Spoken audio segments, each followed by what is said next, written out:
마태복음 5장 21절에서 26절까지 읽겠습니다.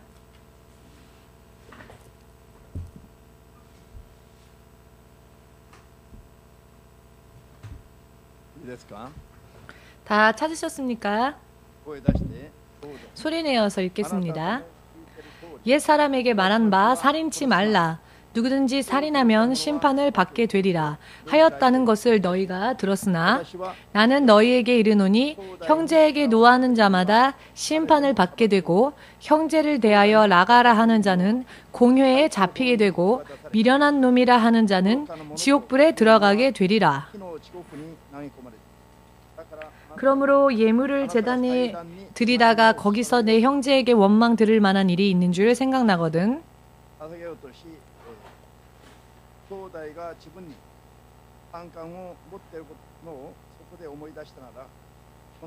예물을 제단 앞에 두고 먼저 가서 형제와 화목하고 그 후에 와서 예물을 드리라.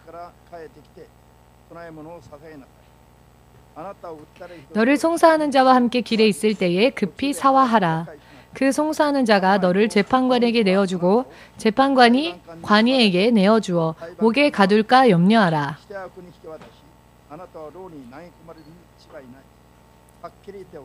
진실로 내게 이르노니 내가 홀이라도 남김이 없이 다 갚기 전에는 결단코 거기서 나오지 못하리라. 아멘. 기도하시겠습니다. 만군의 주 되신 하나님, 이 시간도 주님께서 허락하여 주신 예수님의 이름을 마음으로부터 인정하고 믿고 받아들여 주의 자녀가 될 자격을 받은 주의 자녀들 한 사람 한 사람이 이 자리에 나와왔습니다. 주님 나라의 부르심을 받을 그 순간까지 후회 없이 틀림이 없이 반드시 구원에 이르는, 그리고 주님과의 교제를 온전히 이룰 수 있게 하시고 주님의 자녀로서 온전히 거듭나서 주의 나라를 상속받는 데에 손색이 없는 믿음 위에 모두가 거듭날 수 있도록 진리의 말씀을 확실하게 말씀하여 주시옵고 확실하게 깨닫게 하여 주시옵고 전하는 자도 듣는 자도 주의 성령으로 인해 하나가 될 수 있도록 마지막까지 성령으로 도와주시옵소서. 주 예수의 이름으로 기도드리옵나이다. 아멘. 할렐루야.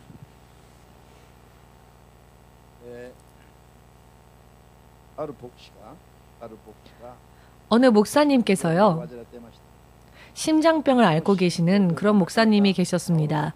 이 심장병이 좀처럼 낫지를 않았기 때문에 미국에 있는 유명한 암센터에 진료를 받기로 결심하고 출국하기로 하였는데요. 출국하기 전에 제자 목사에게 연락을 했습니다. 제자 목사에게 연락을 한 데에는 그 연유가 무엇이었을까요? 제자였던 어느 목사님에게 전화를 걸어서는 이 목사님께서 자신을 위하여서 안수 기도를 해달라.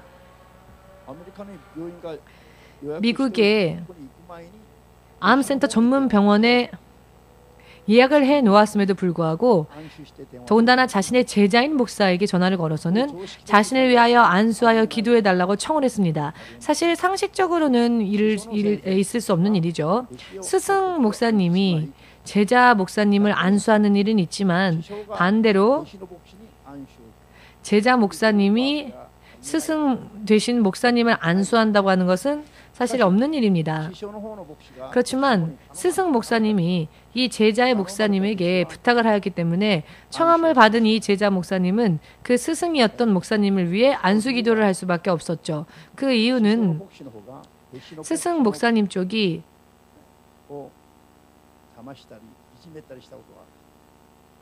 제자 목사님을, 그 제자 목사가 걸어가고자 하는 길을 방해하고 그 길을 핍박한 적이 있었습니다.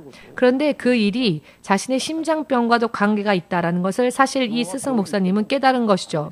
그래서 이렇게 죄를 범한 채로 미국의 병원에 가서 입원을 하고 집중 치료를 받는다 할지라도 죄를 회개하지 않으면 아무런 도움이 없을 것이다 라는 것을 이 스승 목사님은 기도하는 가운데 깨달았던 것입니다.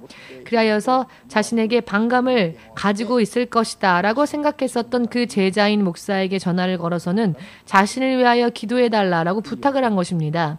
여러분, 이 사건의 의미를 이해하시겠는지요? 이 스승되는 목사님은 영적인 목사님이십니다. 그리고 오늘의 이 본문의 말씀이신 하나님의 말씀을 알고 있는 분이셨기에 자신의 제자에게 이와 같은 청을 할 수 있었던 것이죠. 여러분, 오늘의 말씀, 이 본문 말씀을 마음을 열고 잘 들으셔서 여러분들의 믿음 생활에 진실로 방해가 되는 것, 여러분들의 신앙생활을 결박하고 마는 것, 실족해 하는 그와 같은 원인은 절대로 우리의 삶 속에 남겨두어서는 안 되기 때문에 잘 들어주시기 바랍니다. 여러분, 사도 베드로가 예수님께 대하여 이런 고백을 하죠. 당신은 살아계신 하나님의 아들이십니다. 당신은 메시아이십니다. 라고 하는 고백을 하였을 때에 베드로의 믿음이 예수님 앞에 기뻐하심을 입었습니다. 베드로의 그 고백은 예수님을 기쁘게 해드렸습니다. 왜냐하면 그 고백이야말로 옳은 것이었기 때문입니다. 예수님이야말로 그리스도 되시며 살아계신 하나님의 독생자라는 사실, 예수님께서 베드로의 고백을 들으시고 뭐라고 말씀하셨는가 하면은요, 너에게 천국의 열쇠를 주겠노라 라고 말씀하십니다. 천국의 열쇠, 열쇠라고 하는 것은 그 열쇠를 가진 자가요, 문을 열면 열릴 수밖에 없고 문을 닫으면 잠그면 잠글 수밖에 없는, 닫힐 수밖에 없는 그와 같은 것이 열쇠죠. 이 열쇠를 과연 누가 손에 쥐느냐? 이 열쇠를 쥐는 자는 그 문을 열 수도 있고 그 문을 닫을 수도 있습니다. 굉장한 고난이죠. 예수님에 대한 바른 믿음은 우리들에게 있어 천국의 문을 열 수도 있으며 그 문을 닫게 할 수도 있는 권위와 능력을 뜻합니다. 예수님에 대한 올바른 믿음이 있다면 천국을 열 수도 있고 천국을 닫을 수도 있다는 것입니다. 누가 말입니까? 누가 말입니까? 그렇습니다. 여러분 한 사람 한 사람이 온전한 믿음을 가지고 있다면 그렇게 될 수 있다는 것입니다. 이것은 굉장히 대단한 일이죠. 오늘의 설교가 여러분들의 믿음으로 인해 여러분들의 것으로 소화되어진다면 앞으로의 여러분들의 인생길이 열릴 수밖에 없을 것입니다. 여러분, 저는 그것을 확신합니다. 아멘. 예수님을 믿으십니까? 예수님께서 구원주이시며 유일하신 하나님이시며 여러분과 저의 모든 죄와 저주와 형벌과 아픔을 대신 담당하시고 십자가 위에서 죽으시고 무덤 속에서 전부 우리의 모든 죄를 대속하셨고 그리고 부활하여 이 모든 것보다도 훨씬 더 나은 것, 더 뛰어나은 하나님의 자녀들 길을 주심을, 그 길을 주셨음을 믿으시는 분만 아멘으로 주님 앞에 영광 돌리시기 바랍니다. 여러분들은 천국의 문을 열 수도 있고 이런 고백을 하시는 여러분들은 문을 닫을 수도 있습니다. 바로 여러분들의 믿음으로 말입니다. 열쇠는 바로 예수님의 이름이라는 것입니다. 아멘. 여러분과 저를 위하여 죽기까지 하신 하나님, 그 이외에는 하나님이 계시지 않죠. 믿으십니까? 이것은 우리에게 거저 주어진 바 된 것이지만 아무런 대가를 지불하지 않았다고 하여서 이것이 가치 없는 것은 아니죠. 하나님 되시는 예수님의 생명을 고스란히 조금도 따로 떼두지 아니하고 완전히 100% 우리를 위하여 그 생명을 희생하신 결과라는 것을 우리 믿어야 합니다. 그렇기 때문에 이 예수라는 이름에 대한 믿음, 이 예수님이라는 이름에 대한 믿음을 우리는 얕게 생각해서도 안 되고요. 정말로 신중하게, 정말로 깊이 있게 우리는 존중해야 합니다. 이 세상의 천하의 어떠한 것보다도 예수님의 이름은 정말로 비교될 수 없을 정도로 놀랍고도 아름다운 것이며 우리는 예수님의 이름을 가장 경외하면서 이 예수님을 우리가 순종하여 따라갈 때 예수님은 천국의 문을 열 수도 있는 열쇠가 되어주시기도 하시고 그렇게 따르지 않을 때에는 천국의 문을 우리 앞에 닫으시는 분도 되시며 한번 주께서 닫으시면 그 어느 누구도 열 수가 없다는 것이죠. 이와 같이 천국의 열쇠를 우리에게 이미 예수님은 주셨다. 이미 주셨습니다. 의심이 없으신지요? 의심이 없다 한다면 여러분들은 예수님, 그 예수님에게만 있는 권위와 능력이 여러분들에게도 열쇠와 같이 주어졌다라고 하는 것을 믿으셔야 합니다. 믿으셔야 합니다. 할렐루야. 자, 그렇다면은 믿음 생활에 우리는 자부심을 가지고 마음도 조금은 뜨겁게 해야 되겠죠. 예수님에 대하여. 목사님의 얼굴을 보지 마시고 제가 들고 있는 마이크를 주목하십시오. 목사님 얼굴은 그렇게 뚫어지게 안 봐도 됩니다. 제가 전하고자 하는 이 말씀에 대해서는 집중해 주시기 바랍니다. 지금 이 스피치 안에 몇십억의 경제적인 것과는 재물과는 아무런 경제적인 것보다도 훨씬 더 뛰어난 것이 여러분들을 향하여 지금 전해지고 있으니까요. 설교는 진실로 지금 이 순간 하나님이 나에게 말씀하시는 것이다 라고 믿으면 틀림이 없습니다. 믿으면 기적이 일어나며 변합니다. 그렇지만 듣지 않으면 인생의 문이 닫혀버리며 인생의 길이 닫힙니다. 사람의 이야기가 아니라 지금 이 순간 예배를 드릴 때에는 이 모든 말씀이 하나님으로부터 주어지는 말씀이기 때문입니다. 여러분, 제자 베드로 앞에 왔었던 고넬료 사람들은 베드로의 얼굴을 보면서도 우리는 지금 하나님 앞에 있나이다 라고 고백을 합니다. 베드로보다도 조금 더 예쁘게, 더 깔끔하게 치장하고 나왔습니다. 베드로는 어부 출신인 촌스러운 사람이었죠. 멋진 옷을 입고 있지도 않았습니다. 어쩌면 그는 슬리퍼와 같은 그런 것을, 샌들, 아주 낡은 그런 신발을 신고 있었을지도 모르겠습니다. 그렇지만 그렇게 초라한 베드로를 보면서도 고넬료 가정은 우리가 하나님 앞에 있습니다라고 고백했죠. 그것이 바로 믿음의 문제였던 것입니다. 말씀을 누가 전하건 말씀이 전해지는 그 순간에는 말씀을 전하는 사람이 아니라 그 사람을 통하여 하나님께서 말씀하신다라고 하는 그 믿음이 중요하다라는 것 믿으시기를. 천국의 열쇠 되시는 예수님의 이름이 우리들에게 거저 계산을 하려 하여도 할 수 없기 때문에 이 이름을 우리에게 주셨는데, 거저 주셨는데 왜 우리의 인생은 열리지가 않을까요? 왜 크리스천들의 인생이 열리지를 않을까요? 거기에는 천국 열쇠를 가지고 있으면서도 그것을 열기는커녕 닫으려고만 하는, 닫고 있는 우리들의 믿음의 자세에 문제가 있다는 것을 오늘 주님은 확실하게 말씀하십니다. 그래, 오늘 주님은 이 말씀을 확실하게 전하라 하셨고, 진실로 예수의 이름이라 하는 열쇠를 가지고 있는 한 사람이 자신의 인생의 길을 닫는 자가 아니라 여는 자가 되기를 하나님은 원하십니다. 실제로 말입니다. 몇십 년 교회를 다녀도 사람들에게 무언가 간증할 만한 것이 없는 사람이 너무 많죠. 우리 교회 분들이 아니라 다른 저기 바깥쪽에 말입니다.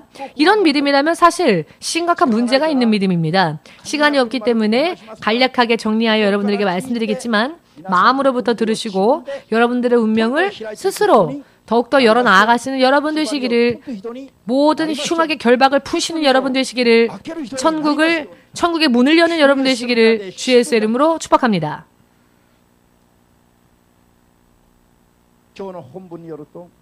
오늘의 본문 말씀을 보시면은요, 제단 앞에 예물을 드리려 한다 할지라도, 제단 앞에 왔다 할지라도 그 사람이 말입니다. 할렐루야. 먼저 그 예물을 드리기 전에, 자, 영적인 사람입니다. 육적인 사람들은 그런 경험이 없을 겁니다. 평소 때 기도하는 사람들은 마음에 걸리는 것이 있습니다. 내가 누군가에게 반감을 산 일은 없었던가? 내가 형제에게 원망 들을 만한 일을 하지는 않았을까? 내가 누군가에게 악한 일을 하지는 않았을까? 이렇게 자기 자신을 돌아볼 수 있다는 사람은 평소에 기도하여 깨어있는 사람이 이런 일을 할 수 있습니다. 평소 때 기도 생활도 하지 않고 육적인 목적 이외에는 없는 사람들은 이런 일도 없습니다. 그리고 이런 감동이 주어진다 할지라도 설령 무시해버립니다. 그러나 영적인 사람들은 제단 앞에 예물을 드리기 전에 그와 같은 생각과 그와 같은 기억과 그와 같은 마음이, 내가 누군가에게 원망 들을 만한 일을 하진 않았을까? 내가 누군가에게 상처를 주진 않았을까? 나로 인해 누가 울고 있지 않을까? 이것을 떠올린다면 바로 그 자리에서 모든 동작을 멈추고 예물을 제단에 드리기 전에 먼저 그 형제에게로 가서 원망 들을 만한 일을 해결하고 화목하고, 그 후에 화목하게 되고 나 후에 다시 돌아와서 그 제단 앞에 예물을 드리라는 것이죠. 그렇게 하지 않으면 하나님께서 이런 예물을 아무리 드려도 그 예물을 받지 않으신다는 겁니다. 예물을 드려도 하나님은 허무한 일이다라고 생각하신다는 겁니다. 이것이 우리들의 믿음 생활을, 기도 생활을 방해하는 요인 중에 하나인 것입니다. 교회를 오면 예배를 드릴 수 있습니까? 주님은 말씀하십니다.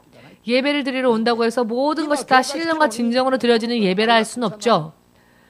예배에 다니는 사람이 있다 할지라도 누군가에게 아니 저 사람이 어떻게 크리스찬이야? 어떻게 저 사람이 그럴 수 있어? 라고 원망 들을 만한 일을 한 일이 있다면 내가 크리스찬이라고 크리스찬인데도 불구하고 저런 일을 한다라는 손가락질을 들을 만한 일을 했다면 우리는 그것을 깨달아야 한다는 겁니다. 내가 찬양한다 할지라도 나에 대해서 그렇게 생각하는 사람이 있다면 형제에게 원망과 시비 들을 만한 일을 행했다면 내가 아무리 지금 예배를 드린다 할지라도 하나님 앞에 그 예배가 상달되어지지 않으며 하나님이 그 예배를 기뻐하지 않으신다는 겁니다. 해봤자 허무한 것이라면 할 이유가 없죠. 우리가 해 모든 것들이 결국은 하나님 앞에 죄와 같이 되어버린다면 어떻게 되겠습니까? 죄가 되어버린다면 행했던 모든 일들이 결과적으로는 죄가 되어버렸다면 의미가 없죠. 그렇기 때문에 우리는 먼저 무엇을 해야 하느냐? 평소 때 기도하면서 영적인 사람이 되지 못하면 이런 감각이 전혀 없겠죠. 그냥 몸만 교회에 올 뿐이니까. 그렇지만 평소 때부터 기도하면서 주님의 뜻을 구하는 사람은 이와 같은 감동이 주어질 것입니다. 이와 같은 감동이 주어졌을 때에는 먼저 그 일을 해결하라 라는 것입니다. 할렐루야.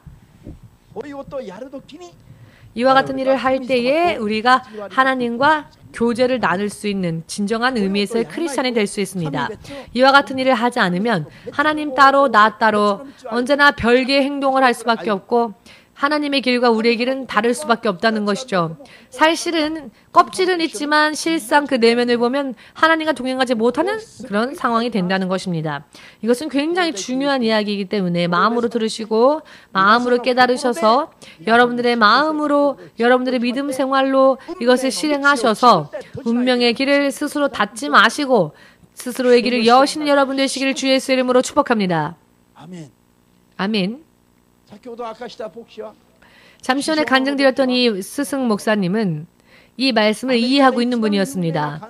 미국에서 가장 유명한 암센터에 입원하게 되었고 누군가의 중재로 인해서 들어갈 수 있게 되었지만 그것만으로는 의미 없다는 것을 깨달은 겁니다.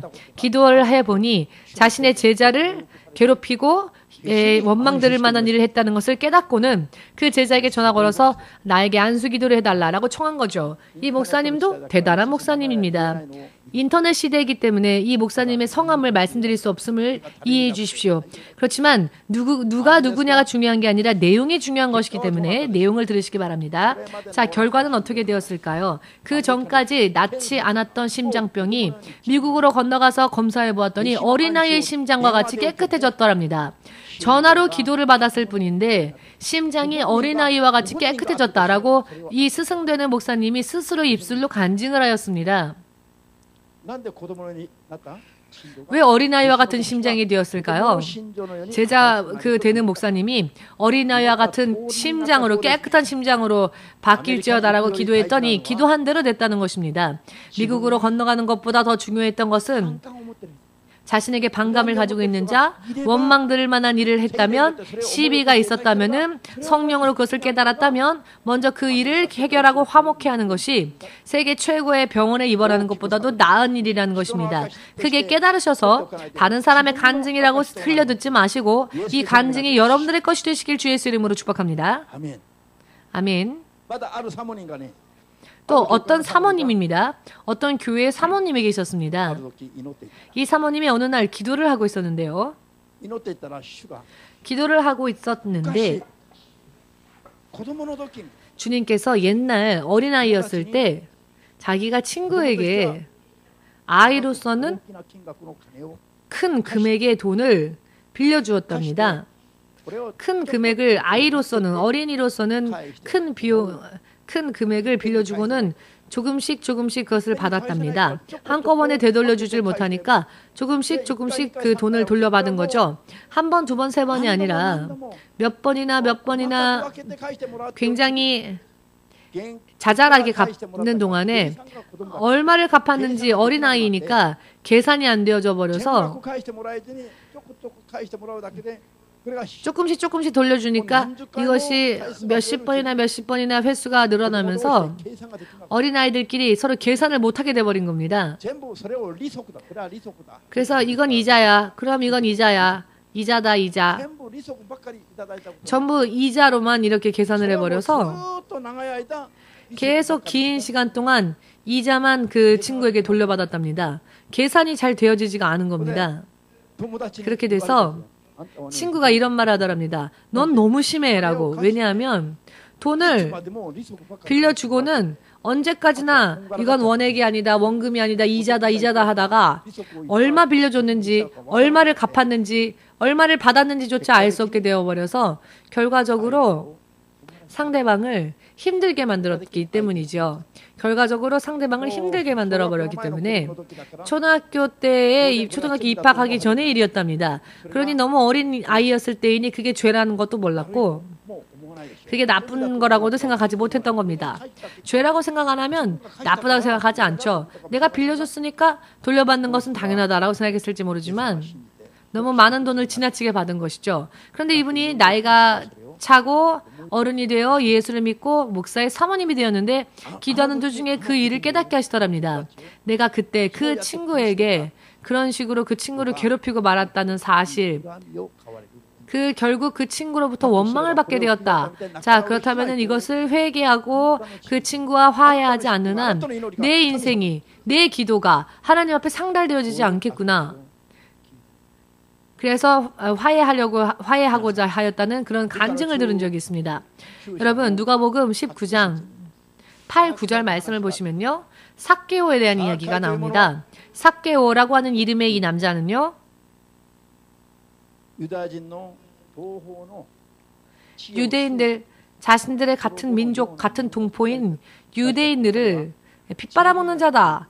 라는 그런 이야기를 조롱을 들었습니다. 왜냐하면 삭개오는요. 세금 징수를 하는 사람이었는데요. 고리대금업자라고도 할 수 있습니다. 그 사람들에게 세금을 걷어들이는 사람이었는데요. 당시에는 너무나도 썩어서 정액대로의 세금만을 징수하는 것이 아니라 정액 이상의 세금을 부정한 돈을 착취하는 그런 세금업자들이 많이 있었습니다. 그런데 그 중에 하나가 바로 이 삭개오라는 사람이었다는 것입니다. 이 삭개오는 동포들의 피를 빨아먹는 자다 라고 손가락질 당하던 사람이었는데요. 이 사람이 여리고 성벽에 예수께서 오신다라는 소문을 들었을 때에 그는 예수님의 얼굴을 한번 보고 싶었습니다. 그리하여 마을로 나아가죠. 마을로 나아갔습니다. 그렇지만 이미 많은 사람들이 장사진을 치고 있어서 그리고 이 삭개오는 키가 작은 남자였습니다. 그래서 사람들의 뒷모습에서 아무리 보아도 예수님의 모습을 볼 수가 없었기 때문에 그렇지만 그는 어떻게든 예수님의 얼굴을 한 번이라도 보고 싶어서 결국 무슨 일을 했느냐 하면은 뽕나무 위로 올라갔습니다. 이건 정말 대단한 일이죠. 이런 행동 하나하나가 여러분들의 운명을 바꾸어 놓을 수 있는 계기가 된다는 것을 절대로 잊지 마시길 바랍니다. 많은 사람들이 잠시 방해가 있으면, 회방이 있으면 아무런 방해가 없어도 금세 게을러지는데요. 방해가 있고 회방이 있으면 이거를 구실 삼아서 아예 안 하는 사람들이 많습니다. 그렇지만 삭개오는 그렇지 않았습니다. 예수의 얼굴을 보고 싶다라고 소망하였고 그 소망을 이루기 위해서 그는 어떻게 행동했느냐. 사람들이 많으니까 난 키가 작으니까 볼 수 없어 하고 포기한 게 아니라 사람 때문에 못 보면 안 되지. 이것은 나를 위한 것이니 나는 예수님을 봐야 되겠다. 자, 여러분 지금 예수님의 이름을 믿고 예수님의 이름을 구하는 것은 여러분들도 여러분 스스로를 위함이지요. 그렇게 믿으십니까? 여러분 스스로를 위함입니다. 그렇다면 우리는 노력해야죠. 하라고 해서 하는 것이 아니라 스스로 소망하는 마음으로, 스스로 자원하는 마음으로, 진실로 부디 그렇게 되기를 원하는 마음으로 예수님의 얼굴을 보고자, 예수님을 만나고자 원했다면은 누군가가 여기는 자리가 좁으니까 뽕나무 위로 올라가시오 라고 하면 싫어할 수도 있겠죠. 그런데 그런 누군가의 권함을 들은 것도 아니고 아무런 수고라고도 생각하지 않고 자기 자신을 위한 일이었기 때문에 삭개오는 뽕나무 위로 올라간 겁니다. 예수님의 얼굴을 보는 게 목적이었으니까요. 여러분은 천국 가기 위해서 교회 옵니까? 혹은 사람들과 사이좋게 지내고 싶어서 교회에 옵니까? 네, 말씀은 잘하시죠. 예수님 믿고 천국 가려고 교회 온다면 왜 하나님만 보고 가면 되는데 교회 와서 왜 다른 사람 때문에 실족합니까? 왜 다른 사람들 때문에 여러분들이 실족하고 여러분들이 시험 들고 이 사람이 저랬다 저 사람이 저랬다라고 말하면 이 교회 안 온다 저 교회 안 온다 교회 온다 안 온다 왜 이런 이야기를 하십니까? 목적이 정해지지 않았기 때문입니다. 다른 사람들이 동포의 피를 빨아먹는 자다라는 소리를 들었어도 삭개오 정도의 믿음도 없었다는 거죠. 할렐루야. 이유 변명이 없습니다. 예수님의 이름과 나 사이에서는 변명이 있어서는 안 됩니다. 변명이 있어도 그것을 뛰어넘어야 합니다. 내 육신의 생명을 버리는 일이 있다 할지라도 변명해서는 안 됩니다. 변명이란 크리스천들에게는 어울리지 않습니다. 스스로의 인생을 닫아버리는 일이기 때문입니다. 지금 주의 성령으로부터 사인이 왔습니다. 확실하게 이것을 전하라 하시는 감동이 왔습니다. 예수님은 변명은 듣지 않으신답니다. 지금 예수님께서 저에게 깊은 감동을 주십니다. 그럼에도 불구하고 여러분 졸리십니까? 할렐루야. 여러분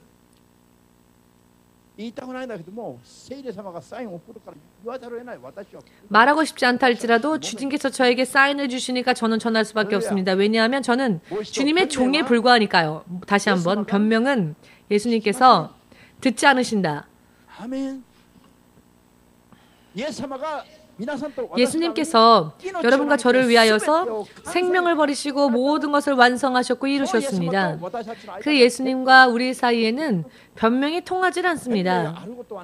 변명이 있다는 것은 무엇을 의미하느냐? 예수님을 보고 있지 않다라는 증거입니다. 예수님을 주로 보고 있다면 변명? 말하고 싶지도 않아질 겁니다. 예수님을 주님으로 믿고 인정하고 예수님을 바라보는 삶을 살고 있다면 예수님과 내 사이에 파리가 날라오건 개가 짖건 관계없는 겁니다. 아멘 되십니까? 어찌 변명거리를 만듭니까? 이 교회는 좋은데 저 사람이 싫어서 교회 안 오겠습니다. 참 선량한 사람이죠. 왜 그 사람 때문에 당신의 인생을 버립니까? 지금 무슨 말씀인지 의미가 이해되시는지요? 왜 다른 사람 때문에 자기의 생명과 자기의 축복받을 권리를 잃어버립니까? 예수님께서조차 인정하시지 않는 그 믿음을 어디에서 배웠습니까? 확실하게 말씀드리겠습니다. 예수님과 다른 이가 아닌 나 자신을 가리키십시오. 여러분 목사님을 가리키지 마시고 여러분 자기 자신을 가리키십시오. 예수님과 내 사이에 어떤 변명거리도 있을 수 없다. 허락하면 안 된다.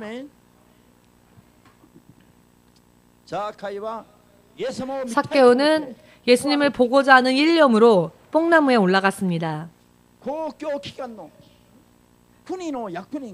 나라에서 일을 하는 사람이 마을 사람들 앞에서 뽕나무 위로 올라간다는 것, 일본 원숭이처럼 말입니다. 일본 원숭이처럼 나라 일을 하는 관리가 뽕나무 위로 올라간다. 사실 체면이 구겨지는 일이죠. 그렇게 쉽게 할 수 있는 일은 아닐 겁니다. 그렇지만 삭개오는 아무 생각하지 않았죠. 그는 예수님의 얼굴을 보고자 하는 그 목적이 있었기에 그 목적으로 마음이 타올랐기 때문에 어떠한 것도 그에게는 생각할 여지가 없었습니다. 그는 오직 예수님만 생각했습니다. 예수님 얼굴이 보고 싶다. 모두 함께 예수님 얼굴이 보고 싶다. 삭개오보다 내 믿음이 좋은지 어떠한지를 지금 비교해 보십시오. 삭개오는 동포의 피를 빨아먹는 자라 일컬어졌던 사람입니다. 그 사람보다 우리의 믿음이 더 좋습니까? 생각해 보십시오. 삭개오보다도 그 믿음이 뒤떨어진 사람들이 많이 있을지 모릅니다. 오늘날 세상에 말입니다. 이 자리에는 모두가 삭개오보다 좋은 믿음을 가진 분들이라고 저는 믿습니다. 아멘이라 한 그 순간부터 그렇게 될 것입니다. 잠시 전까지만 해도 안 됐었죠. 삭개오는 예수님의 얼굴을 보기 위하여 뽕나무 위에 올라갑니다. 이와 같은 행동, 이와 같은 마음은 예수님께서 절대로요 못 본 척하지 않으십니다. 사람들의 그늘 뒤에 예수님을 볼 수가 없어서 그렇지만 뽕나무 위를 올라가는 한이 있더라도 예수님을 보고 싶다라고 하는 그 마음, 사람들의 눈에는 띄지 않았던 행동이었어도 예수님은 그것을 결코 간과하지 않으셨습니다. 그가 행하였던 행동 하나하나를 리얼타임으로 마치 생중계처럼 예수님은 모든 것을 보고 계셨습니다. 지금 이 설교를 듣는 여러분들의 마음의 움직임 하나하나의 그 흐름조차도 예수님은 생중계로 여러분들의 마음의 모든 상황을 보신다는 것을 믿으시면 아멘으로 주님 앞에 영광 돌리시기 바랍니다. 순간순간 매 순간 믿음이 주님께서 기뻐하심을 예수께서 인정하신 믿음 되시기를 주 예수의 이름으로 축복합니다.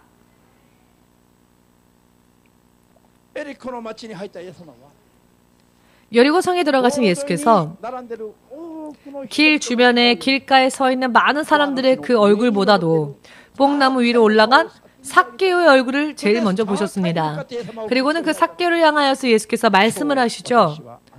오늘 나는 너의 집에 머물 것이다. 할렐루야. 아멘 되십니까? 예수님께서 지금 삭개오를 통하여서 세상 사람들에게 말씀하고 계시는 겁니다. 하나님은 무엇을 원하고 계시는지 삭개오를 통하여서 하나님은 우리에게 말씀하고 계시는 겁니다. 예수님은 삭개오의 집으로 안내를 받아 삭개오의 집에 가십니다. 삭개오는 자신이 예수님을 만났다는 사실, 이 기쁨, 이 감동, 이 순간을 무엇을 어떻게 하여 표현해야 할지 그는 미리 계획한 적이 없었죠. 그래서 그는 마음속에 떠오르는 것이 하나 있었습니다. 그것은 성령이 주시는 감동이었습니다. 여러분 믿으십니까? 아멘 되십니까? 사람들이 예수님을 영접할 때, 우리가 예수를 영접할 때 어떠한 태도를 보여야 하는지 주의 성령은 삭개오에게, 예수님의 눈이 머물렀던 삭개오에게 성령님은 알려주셨습니다. 그래서 삭개오는 생각하지도 못했었으나 그러나 자신도 모르는 사이 입술을 벌려 고백하는데 그것이 어떠한 고백이었느냐면 제가 가난한 사람에게 제 재산의 절반이라도 팔아서 저들에게 나누어 주겠습니다. 예수님은 그렇게 하라 말씀하지 않으셨죠. 그리고는 삭개오가 또 이런 말합니다. 만일 제가 사람들에게 나쁜 일을 한 것이 있다면 사람들로부터 동포들로부터 속여서 빼앗은 그런 돈이 있다면 그것을 4배로 하여 갚겠습니다. 아무도 그렇게 하라는 적이 없는데 삭개오는 스스로 그렇게 행하겠노라 라고 고백하고 있지요.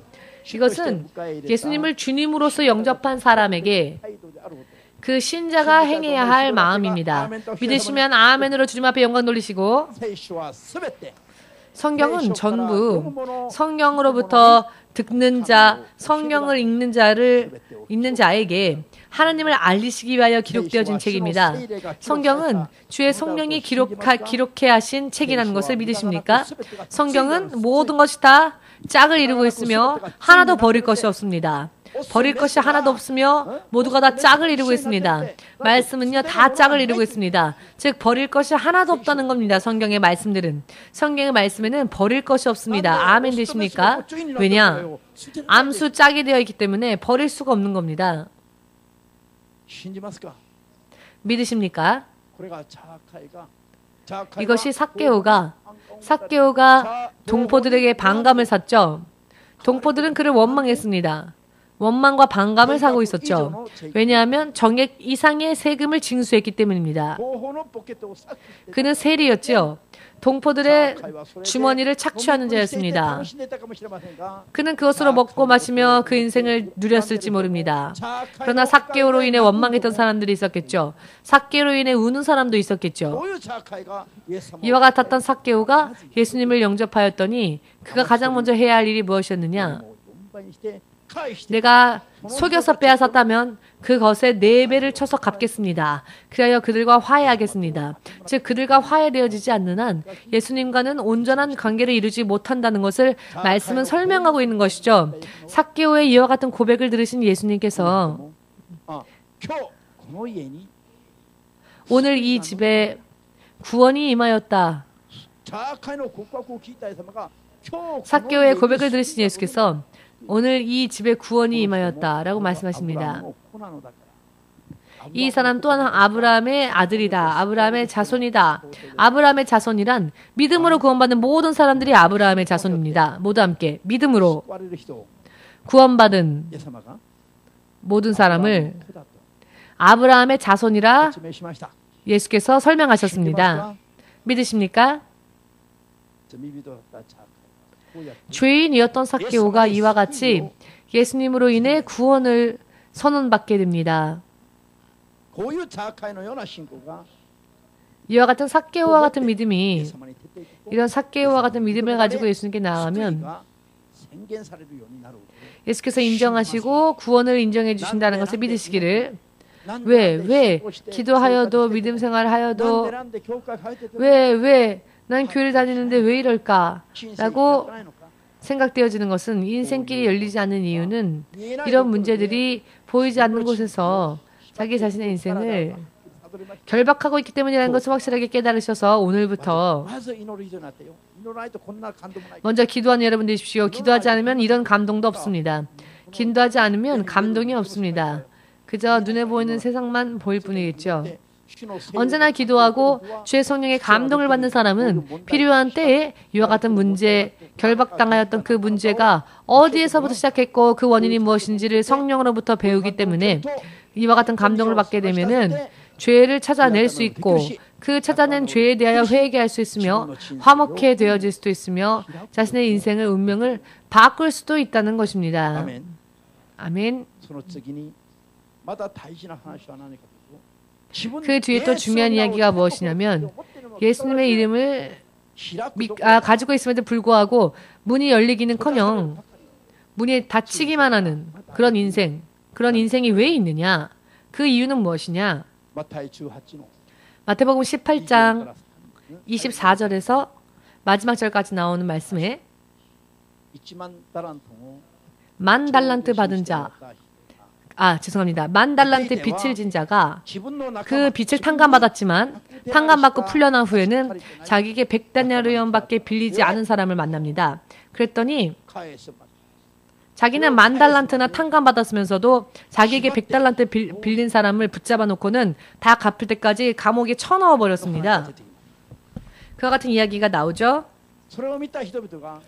이 광경을 본 사람들이 너무하다. 그가 하고 있는 행동이 너무 심하다. 사람으로서 어떻게 저럴 수 있느냐. 자기는 만 달란트나 탕감받았으면서 겨우 100달란트 때문에 다른 사람을 감옥에 쳐넣느냐. 그리하여 그 빚을 탕감시켜 주신 왕에게 그 이야기를 전했죠. 그랬더니 왕은 그 사람을 불러 이렇게 얘기합니다.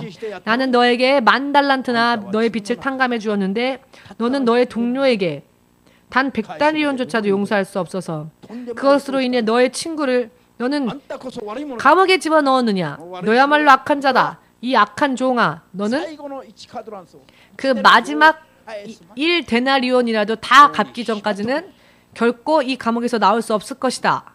여러분, 자신의 잘못을 깨닫지는 못한 채 우리는 예수님을 믿고 그리고 우리가 예수님으로 인해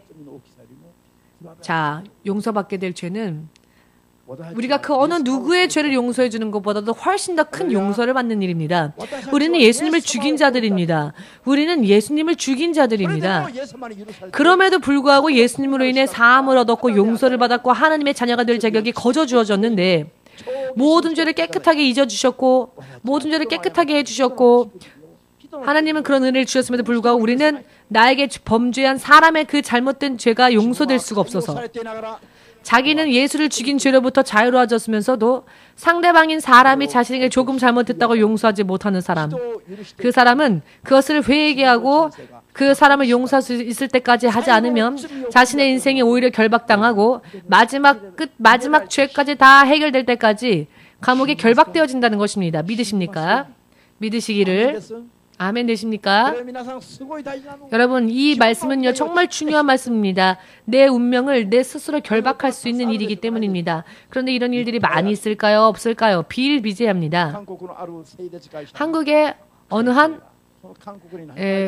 회사의 회장이 한국에 아직 아무것도 없었을 때에 동양 최고의 철강 회사를 세웠습니다. 그리고는 근대 한국의 발전에도 기여를 한 그런 회장인데요. 정권이 바뀌었고 결국은 혁력한 공로를 세웠음에도 불구하고 모든 것을 다 빼앗겼고 정권이 바뀜으로 인해서 명예까지도 상처를 받게 되었습니다. 그리하여서 정말 상대방을 죽이고 싶을 정도로 괴로워진 거죠. 그러나 모든 것을 빼앗겼고 명예조차 상처받았지만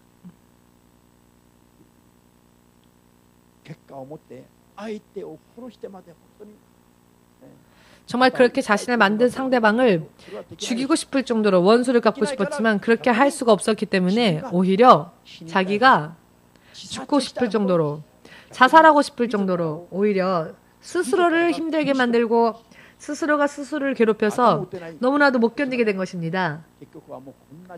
결국은 이런 인생 살아봤자 의미 없다. 너무나도 분하고 너무나도 괴로워서 너무나도 원통하고 억울해서 상대방은 용서할 수가 없고 그렇다고 원수를 갚을 수 있는 것도 아니고 이것을 소화할 수가 없기 때문에 스스로가 이젠 죽고 싶은 겁니다. 죽고 싶은 그 자살 충동과 우울감에 이 사람이 잡히게 되어서 매일매일 그렇게 힘들게 살았습니다. 그리고는 노후에 정말로 비참한 삶을 살게 되었던 이 사람이 자신의 딸의 권함으로 인해 예수님을 영접했습니다. 딸이 전도해서 그 예수님을 영접하고는 마태복음 18장의 마지막 이 말씀을 읽었을 때에 나는 예수님을 죽인 자인데 나는 예수님을 죽인 사람인데 그러나 하나님은 나를 용서해 주지 않았는가. 그리하여 상상할 수도 없는 하나님의 나라에 구원받고 가게 될 이 길이 거저 나에게 주어졌는데 나의 인생의 일부를 생명까지도 빼앗기지는 않았죠. 자신의 인생의 일부를 망친 사람들을 용서하지 못했던 자신의 잘못되어진 삶을 회개하기 시작했습니다. 그리고는 상대방을 용서해 주었더니 상대방을 용서했더니요. 죽고 싶을 정도로 괴로웠었던 자기 마음이 자기 인생이 오히려 감사와 기쁨에 차게 되었고 자기가 마음이 자유로워졌답니다. 믿으십니까? 말씀으로 예수님의 말씀으로 인해 그대로 순종해 보았더니 먼저 자유로워진 것은 바로 그 자신이었던 겁니다. 마음이 너무나 평안이 임했던 것입니다. 그리고 영원한 하나님의 나라를 향하여서 제2의 인생, 하나님 나라에서의 제2의 인생을 위하여 자기 자신이 어떻게 살아야 될지에 대한 눈이 열린 것입니다. 그리고는 본격적으로 자기 자신을 위하여서 살 수 있게끔 되었다라는 간증을 들은 적이 있습니다. 우리 교회 사모님의 친구가 어렸을 때부터 친하게 지낸 친구가 있었습니다. 연애 결혼을 하고 고등학교 때부터 사귐이 있었던 남자친구와 연애하고는 결혼을 했는데 사실 연애 결혼해도 그 남자친구가 먼저 쫓아다녀서 너무 심하게 쫓아다녀서 결과적으로는 결혼까지 할 수 있게 되었는데요. 이 남편이요. 결혼하고 난 다음에 이 부인에게 생활비도 용돈도 돈이라고 하는 돈은 절대로 주지를 않는 겁니다. 얼마 안 되는 몇백 원 정도 친구를 만나러 나간다 할 때 버스비 정도는 주어도 그 이상의 돈을 절대로 부인에게 주지를 않더랍니다. 그렇기 때문에 평생 이 부인은 남편을 원망하며 살았습니다. 그렇지 않겠습니까? 결혼을 했더니 버스비 이외에는 아무런 일체의 돈을 주지 않는 남편과 평생 어떻게 오손도손 살 수 있겠습니까? 생각해보건대 최악이죠. 여러분, 남편분들, 부인의 기쁨을 사길 원한다면 돈을 많이 쓰십시오. 농담입니다. 자, 이 부인이 남편을 너무너무 원망을 했습니다. 식재료까지도 남편이 사옵니다. 김치를 절여야 한다 그러면은 돈을 주기는커녕 김치 사는 재료까지도 만들어 오고 부인은 만들기만 하는 겁니다. 이런 생활을 1년, 2년이 아니라 20년, 30년이고 계속 이런 생활을 사니까 부인은 남편을 원망하지 않은 채 살 수가 없었습니다. 당연히 남편을 원망하기 시작한 거죠. 그 결과 이 부인은 어떻게 되었느냐.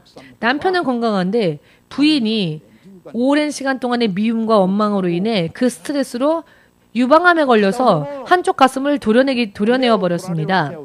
한쪽 가슴이 도려낸 것뿐만이 아니라 이 암세포가 갈비뼈 사이사이까지 전이되어져서 갈비뼈 사이사이에 그 살들이 녹아내리기 시작했습니다. 갈비뼈 사이사이에 그 살점까지도 다 암세포로 인하여서 녹아내려가고 다 긁어내야만 했습니다. 그래서 몸이 이렇게 기울어져 있습니다. 이분이. 이쪽에는 가슴도 없고 가슴 밑에 갈비뼈 쪽 부분에도 살이 없기 때문에 몸이 이렇게 약간 기울어져 있는 상태입니다. 수술을 셀 수도 없을 정도로 많이 했답니다. 개복 수술을 몇 번이나 셀 수 없을 정도로 많이 했답니다. 평생을 병으로 힘들었고 평생을 병 때문에 고생했습니다. 약 20년 전부터 우리 사모님께서 하나님의 종으로의 길을 저와 함께 동행하기 시작했기 때문에 신자가 어떻게 살아야 되는지에 대해서 알고 있었기 때문에 친구를 만날 때마다 그 친구에게 권고한 겁니다. 너 스스로를 위해서 남편을 용서해라. 너가 먼저 살아야 한다. 너가 살려면 남편을 용서해야 한다. 그렇지 않으면 네가 열박당한다. 머리로는 알고 있지만 실제로는 안 된다 하는 겁니다. 이 친구가. 왜냐하면 얼굴 보기만 해도 화가 난답니다.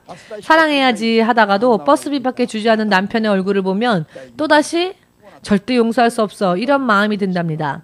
남편을 용서하기까지 그렇기 때문에 많은 시간이 걸렸습니다. 본인의 몸은 이미 엉망진창이었고 더 이상 의지할 곳 없는 교회를 다니면서도 이분은 예수를 믿는 분이었습니다. 교회를 계속 다니면서도 남편을 용서하지 못했고 본인의 인생이 엉망진창이 되어버린 겁니다. 육신의 건강까지 다 빼앗기고 교통비도 생활비도 없고 그 친구에게 커피 한 잔이라도 저도 대접받은 적이 없습니다. 지금까지. 일본에서부터 한국으로 만나러 가도 저희가 오히려 사줍니다. 나쁜 욕을 한다는 게 아니라 그만큼 이분이 돈이 없었다는 거죠. 그러니 친구를 만나도 체면이 안 서니까 남편을 더 원망했던 거죠. 이런 상황이 계속되어지면 원망 들을 만하다라고 여러분들 생각하지요. 원망할 만한 충분한 구실이 있다라고 생각하죠. 이런 때에 원망해 라고 할지도 모르겠지만 그럼에도 불구하고 주님은 그것을 기뻐하지 않으신다는 겁니다. 왜냐하면은 주 예수가 우리를 위해 죽으신 것은 쓰레기처럼 지옥불 속에서 영원히 타들어가야 할 우리를 위해 죽으셨기 때문입니다. 아멘. 이 친구의 남편이 친구에게 행했던 것은 정말 작은 죄입니다. 그러나 우리가 예수님께 행한 죄는 더 큰 죄입니다. 이것을 절대 잊어서는 안 됩니다. 예수님의 죽음을 생각하지 않으면 남편을 용서할 수 없죠. 그러나 예수님의 죽음을 생각할 때 남편을 용서하는 것이 얼마나 작은 일인지를 알 수 있습니다. 아멘 되십니까? 언제나 사람들이 크리스천들이 실패하는 이유는요. 예수님의 죽음을 생각하지 않습니다. 무슨 일이 있을 때 예수님의 죽음을 생각하지 않고 내 육적인 생각으로 판단하기 때문에 이 사람은 안 돼. 이 사람은 용서할 수 없어. 어떻게 그럴 수 있어? 이렇게 정죄할 수밖에 없죠. 그러나 예수님의 죽음을 떠올릴 때에 그 사람이 내게 아무리 나쁜 짓을 해도 그것은 조그만 죄라는 것을 알게 되는 것입니다. 모든 문제 해결, 인간관계 모든 문제를 해결할 수 있는 열쇠도 바로 예수님의 이름과 예수님의 역사심이 열쇠가 됩니다. 예수님의 모든 역사심을 기준으로 삼는다면 모든 걸 다 이해할 수 있습니다. 예수님 없이 생각하면 절대로 용서 못할 사람이죠. 절대로 화목해질 수 없는 상대죠. 예수님 이름 없이 생각한다면. 그러나 예수님을 생각하건대 지금 나와 관계 있고 트러블이 생긴 사람은 나에게 행한 이 사람의 죄는 내가 예수님께 행한 죄를 비교해 보건대 작은 것이라는 겁니다. 그렇기 때문에 예수님이야말로 우리에게서 열쇠인 겁니다. 예수님은 문제 해결의 열쇠이십니다. 천국의 문을 열기 위하여서는 이 땅의 문제를 풀어야 한다는 겁니다. 인간관계까지도 풀어야 한다는 겁니다. 예수님은 말씀하셨죠. 이렇게 작은 것조차 풀지 못하는 예수님의 이름으로 인해 믿음으로 해결하려고 하지 않는 사람이 어찌 하나님의 자녀가 될 수 있답니까? 그렇게 안 되죠. 아멘 되십니까? 하나님의 자녀로서 하나님과 관계를 맺고 하나님과 교제하면서 하나님과 더불어 동행하고자 원한다면은 이와 같은 사람 사이에서의 작은 트러블은 용서하세요, 용서하세요. 그리고 해결하고 하나님께 오십시오. 그렇게 하지 않으면 하나님의 자녀로서 우리는 설 수 없다는 겁니다. 할렐루야. 이 예수님을 빼놓고 사람끼리 생각하면 안 되죠. 아, 이건 용서할 수 없는 거죠. 절대 용서할 수 없는 거죠. 절대 용서할 수 없는 이유는 이 땅에는요 열쇠가 없기 때문입니다. 예수님만이 열쇠입니다. 예수님이란 열쇠를 쥐지 않으면 어떠한 문제도 해결되어지지 않습니다. 아멘 되십니까?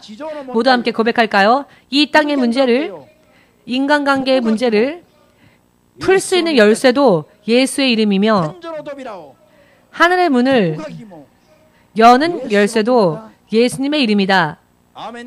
아멘. 아시리아라 하는 나라가 이스라엘을 너무나도 괴롭혔지요. 그래서 이스라엘 사람들이 아시리아 민족을 미워했던 것은 당연한 것이었습니다. 하나님의 예언자 누구죠? 요나. 하나님께서는 당신의 종 요나에게 아시리아의 성 니느웨로 가서 너는 외치라 라는 말씀을 하시는데요. 회개하라. 회개하지 아니하면 너희는 하나님으로 인해 멸망할 것이다. 그러니 회개할 수 있도록 전하라 라는 말씀을 요나가 들었을 때 요나는 아시리아가 회개하길 원치 않았습니다. 이스라엘의 적이었으니까요. 회개해서 하나님의 용서를 받는 게 아니라 아시리아가 하나님 앞에 멸망받기 원했기 때문에 회개의 복음을 전하라 한 말씀을 듣지 않고는 정반대의 길로 도망가 버렸죠. 요나가 다시스를 향하는 배를 탔을 때 그는 도망가기 위해서 그 배를 탔죠. 아시리아를 용서할 수 없었기 때문에 배를 탔는데 가면 갈수록 광풍이 심해지는 겁니다. 광풍이 너무나 심해지니까 사람들은 스스로 누구 때문에 이런 일이 벌어졌는가를 제비 뽑는데요. 제비를 뽑으니 요나가 뽑혔습니다. 요나는 고백을 하죠. 나는 모든 것을 지배하시는 하나님의 종이지만 내가 하나님의 명령을 따르지 않았기 때문에 이 광풍이 일어났을 것이다.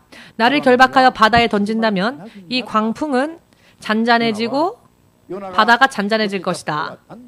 요나가 탔던 배는 점점 광풍에 말리기 시작했습니다.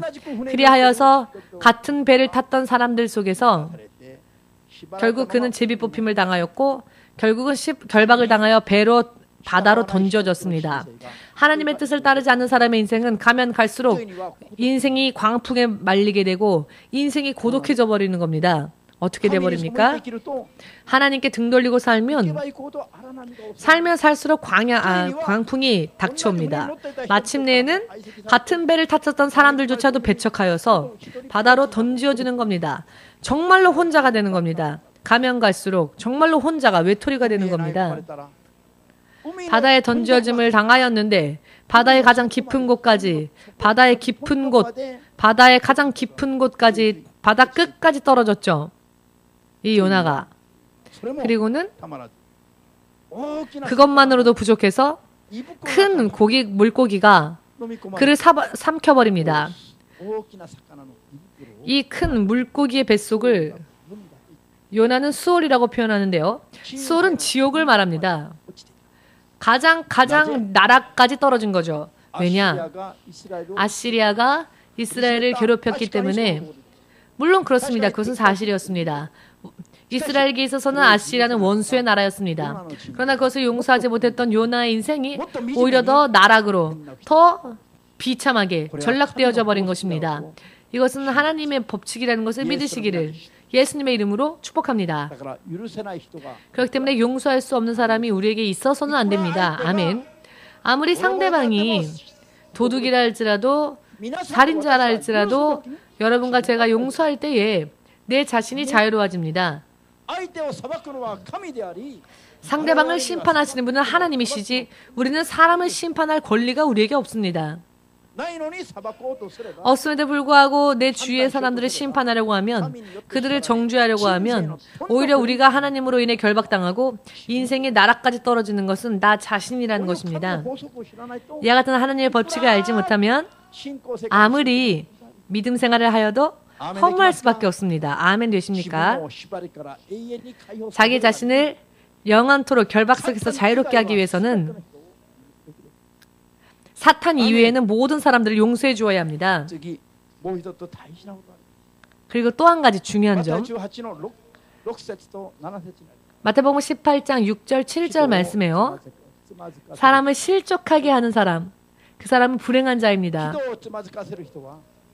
사람을 실족해 하는 자는 자기 자신을 커다란 맷돌을 목에 걸고 바다에 떨어지는 것보다도 더 심하답니다. 그 사람의 입장이.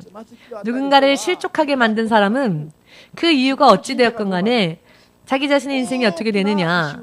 커다란 연자맷돌을 목에다 달고 바닷가에 던져지면 어떻게 됩니까? 바닥까지 가라앉아 두 번 다시 떠오를 수 없죠. 옛날 한국의 어떤 대통령이 일본에 왔을 때에 체포당하여서 납치당하여서 현해탄 바닷속으로 던지어지기 일보 직전에 살아난 일이 있었죠.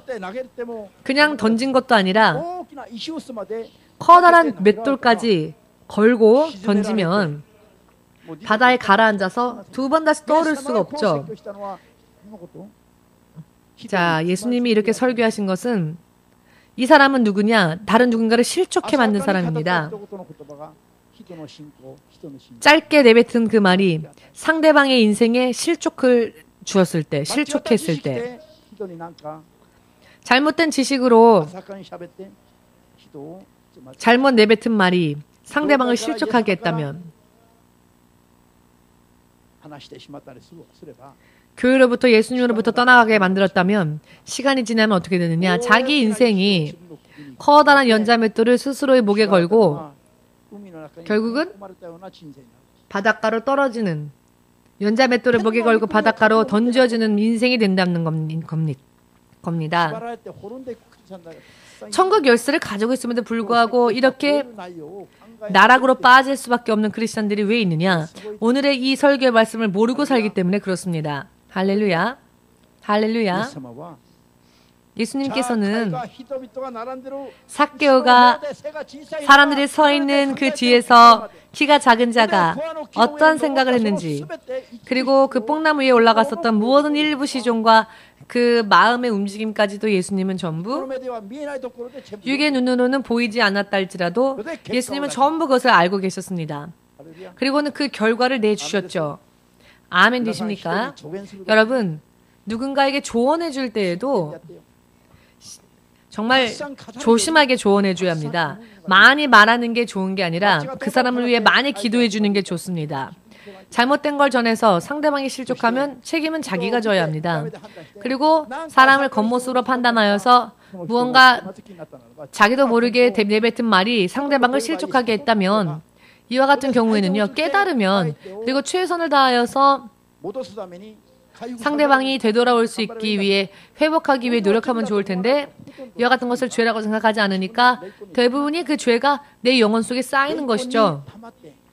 영혼에 죄가 쌓여서 마침내는 그 죄의 무게로 인하여 견딜 수 없게 되어져 연자맥도를 목에 걸고 바다에 떨어진 것과 같은 인생이 되어버리는 겁니다. 크리스천들이 나이가 들면 들수록 비참해지고 초라해지고, 나이 들면 들수록 연약해지고, 나이 들면 들수록 흉악의 결박 속에서 기쁨이 없고 찬양을 할 수가 없고, 자기가 크리스천이라는 것을 사람들에게 자랑스럽게 간증할 수도 없고, 이와 같은 사람들의 경우에는 대부분이 누군가를 실족하게 한 그런 죄가 어딘가에 있기 때문에 그렇습니다. 사람이 어떠한 행동을 취하건 먼저 충분히 기도하고 난 다음에 신중하게 행동해야 합니다. 틀림없이 성령의 인도하심을 받는 게 아니라면은 내 마음대로 누군가를 간섭해서는 안 됩니다. 상대방이 들어줄 수 있는 그런 자세가 없으면 오히려 실족합니다. 실족하게 되면 상대방의 운명이 바뀌어져 버리죠. 상대방의 운명이 바뀌어진 책임은 바로 내가 져야 하는 겁니다. 이것은 굉장히 중요한 이야기이죠.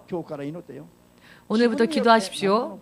나로 인해서 누군가가 교회에서 떠났고, 나로 인해 누군가가 신앙에서 떠나갔고, 나로 인해 누군가가 교회에 오지 못하고 고통당하는 사람이 있다면 최선을 다하여서 화해하십시오. 최선을 다하여서 화목해지십시오. 최선을 다하여서 용서하십시오. 그리고 다시 되돌아올 수 있도록 기도하십시오. 이것이 나 자신을 지키는 비결입니다. 그렇게 하지 않으면 시간이 흘렀을 때 내 인생이 납과 같이 가라앉습니다. 납은요, 굉장히 무겁죠. 납덩어리는 물에 넣으면 절대로 떠오르지 않습니다. 성경에서는 납이라 하지 않으시고 연자맷돌이라 하였죠. 연자맷돌을 아십니까? 영화 보면 옛날 애굽의 연자맷돌 같은 걸 본 적 있으십니까? 곡물을 빻아서 그 곡물의 그 껍질을 벗기기 위하여서 커다란 돌로 만든 맷돌이 있습니다. 말이 그 끌어서 가는 연자맷돌도 있는데요. 그런 연자맷돌을 목에 걸고 바다에 떨어지면 어떻게 되겠습니까? 세계 챔피언 수영 선수랄지라도 살 수 없을 겁니다. 그만큼 왜 크리스찬들의 인생이 이렇게 될까요? 전부 이와 같은 하나님의 말씀을 들으려 하지 않기 때문입니다. 이와 같은 이야기를 무시하고 지키지 않기 때문에 그렇습니다. 오늘부터 오늘 이 이야기 정말 여러분들의 인생을 결박할 것이냐 혹은 여러분들의 인생을 풀 것이냐 이와 같은 이야기이니까요. 이해되어지지 않는 분은 이해될 때까지 들으시고 머리로만 지식을 가지지 마시고 실제로 행동으로 옮기셔서 만일 누군가가 나로 인해서 원망하고 있지는 않은가, 나로 인해 괴로워하고 있지는 않은가, 나로 인해 누군가가 교회로부터 예수님으로부터 떠나지는 않았는가, 이와 같은 것을 생각하고 먼저 해결하셔야 합니다. 이 일을 위하여서 지금 3일, 5일 금식하는 사람들이 있죠. 당신과 화목하기 위해서는 내가 무슨 일을 하라고 해도 하겠다 하고 3일 금식하고 5일 금식하는 사람도 지금 있지요. 우리 교회에. 이렇게 노력하는 사람도 있습니다. 그런데 어떤 사람은 그래도 잘났다는 듯이 자기가 나 잘났다. 저 사람이 나쁜 거다. 저 사람은 저렇게 돼도 당연하다. 라고 생각하는 사람도 있겠죠. 지금은 그럴 수 있지만 시간이 흐르면 여러분 말로는 해결할 수 없는 운명으로 전락해져 버립니다. 이것을 사람의 말이라고 생각하지 마십시오. 성경에 기록되어 있는 말씀이기 때문에 여러분들에게 전한 것입니다. 아멘 되십니까? 오늘부터 신중하게 말로 해서 끝날 이야기가 아닙니다. 마음을 찢어서 회개하시고 문제가 있는 그 상대방, 트러블을 일으킨 그 상대방을 찾아가서 무릎을 꿇는 한이 있다 할지라도 너가 어떠한 말을 하건 들을 각오가 되어 있다. 뭐든지 하겠으니 우리 화해하자. 용서해 다오. 이것은 그 상대방을 위한 것이 아니라 결국 내 인생의 흉악의 결박을 풀기 위하여서 내 인생의 저주의 굴레를 풀기 위하여서 라고 하는 일이라는 것입니다. 믿으십니까? 인정하시면, 믿으시면, 그렇게 하고자 원하시면 마지막으로 주님 앞에 영광으로 영광 돌리시고 여러분들의 인생을 여러분들의 선택으로 푸는 여러분 되시기를, 인생의 문을 여는 여러분 되시기를, 천국의 열쇠가 여러분들에게 있습니다. 아멘. 여러분들의 마음에 따라, 여러분들이 어떻게 선택하느냐에 따라 여러분들의 운명이 바뀌게 될 것입니다. 기도합시다.